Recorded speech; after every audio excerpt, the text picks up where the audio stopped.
Dude, what the fuck, man? One Piece chapter 922. Let me get this shit straight. Luffy just decked the fuck out of Kaido. Is this gonna be one of those times where Oda kind of tells us like, hey, you know, since Kaido is drunk, since my man had a little bit too much to drink, any victory Luffy gets over this dude is not gonna actually count. I wonder if that's gonna be the route Oda goes, or if maybe Oda goes the route of, well, you have to understand, Luffy fought against Kaido. Kaido was drunk, therefore Kaido wasn't pulling out his full power. But the fact that Luffy this early on is gonna swap hands with Kaido, that's huge, man. That is huge. That's like getting the main event at a WrestleMania, getting a preview of the two people in the main event fighting before the actual main event match happens. Like, this is nuts that Oda just threw this in there. Like, I wasn't expecting this, but at the same time, it kind of makes sense because Oda tends to do that thing where, you know, Luffy fights somebody, loses, fights him again, they kind of has him come back and win again. So I'm kind of okay with it, but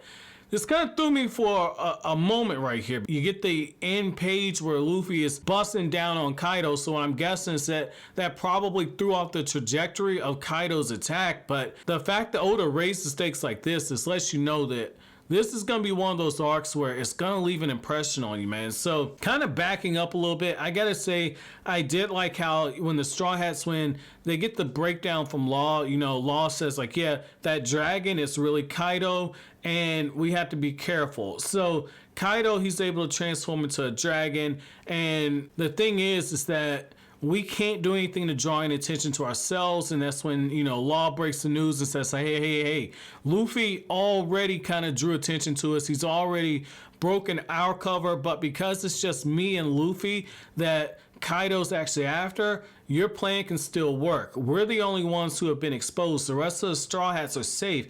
However, if all you guys come with us, because, you know, Luffy's already run off to confront Kaido, you know, Law says like, look, man, you know, if you come out with us, it's going to blow the whole plan up. It's going to cause a nationwide manhunt. The last thing you want is for there to be more heat. And that makes a lot of sense. That makes a lot of sense because, you know, it's kind of like how, you know, Biggie Smalls said it on the 10 Crack Commandments, man. You know, one thing Biggie basically said is that, you know, like, hey, you know, gangsters move in silence. Don't ever let them know your next move. Just make your next move and let them react to it. You always stay a few moves ahead. That way nobody can really gauge what your true intentions are. It's also something in the 48 Laws of Power. So that's what I love about, you know, the character Law, is that Law is just super calculated, but you see the difference with he and Luffy, and it's so ironic given the fact that, you know, Law is the pirate captain of the Heart Pirates, and yet Luffy is a character that wears his heart on his sleeves and he allows his emotions to dictate his actions. So I thought that was a nice contrast right there.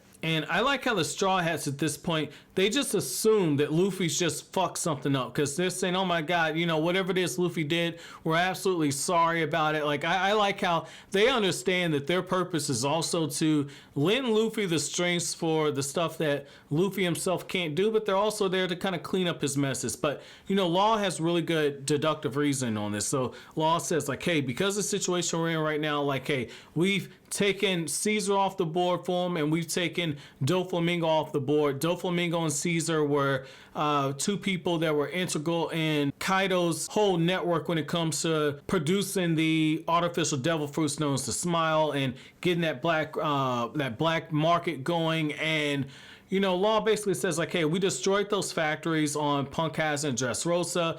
Doflamingo's in prison. We put a huge crippling onto Kaido. This is our next step. Therefore, we need this plan to actually work. And, you know, Law again kind of stresses that, hey, this will cause a nationwide manhunt. So everybody needs to kind of play their position. You know, Luffy and I are the only ones that are spotted, but that's cool. You know, we can go ahead and head forward, and I'll try and keep Luffy contained, but the rest of you guys kind of play your position right there. And what I like is the fact that, you know, Law says it is because Luffy's gotten so attached to the people of this nation, which is absolutely crazy. Like, just as Sanji says, it's only been a few hours, but Luffy's already so attached to the people that he's already jeopardizing stuff. But I think that kind of goes back to the brilliance of Luffy as a character. Yes, he's got those shonen tropes of, you know, being the idiot main character, the dense main character, but he's also somebody with a strong ability to reason and compassion compassionately feel for people. And so I think that, you know, Luffy being able to have that empathy is ultimately what's going to make him,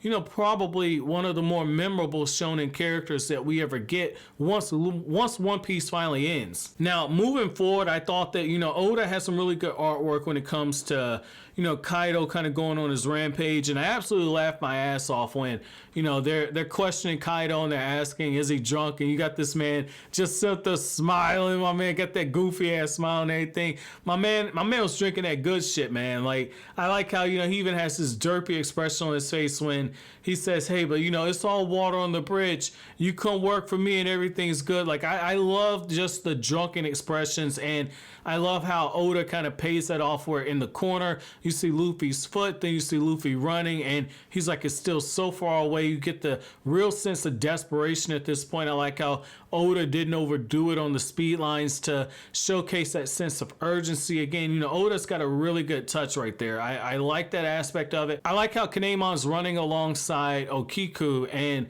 you know, he's worried about Suru. You know, he's like, man, why didn't she marry somebody? It's been 20 years. And I think that that's the other thing that kind of, that's the other thing kind of fits into what makes this story so damn beautiful, is the fact that, you know, that's just true loyalty right there. That's true loyalty. You understand that, you know, you love somebody to that point where you don't necessarily want to betray their memory by moving on, and yet at the same time in a situation like this, you have faith that the person that you love is still going to come back to you. So I thought that was, you know, a beautiful aspect of it right there. And I like how, you know, when Hawkins shows up, you know, Hawkins is like, hey man, you know, the Straw Hats are at Oden's Castle. And at first I'm like, how the fuck does he know that? And that's when you get the revelation that no, it's just a lie that they're telling in order to kind of curtail Kaido's rampage, but it ends up being a lie that's actually the truth. And when you look at it strategically, it made a lot of sense to even say that, because as Hawkins says, if you can just get rid of those ruins, it'll kill the morale of anybody that is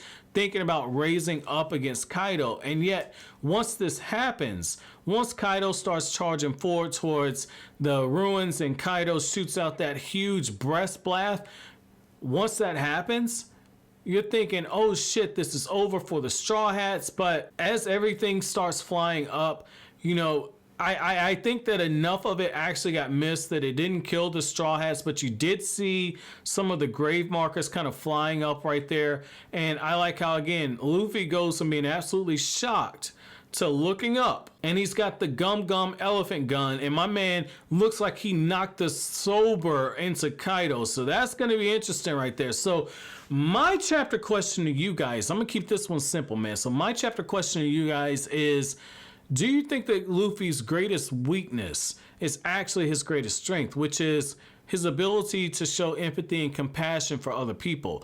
Let me know what you guys think down in the comment section below. But as always, guys, if you like anything I had to say, don't forget to comment, rate, subscribe, and share. Thank you so much for watching all the way to the end. Have an awesome day, guys.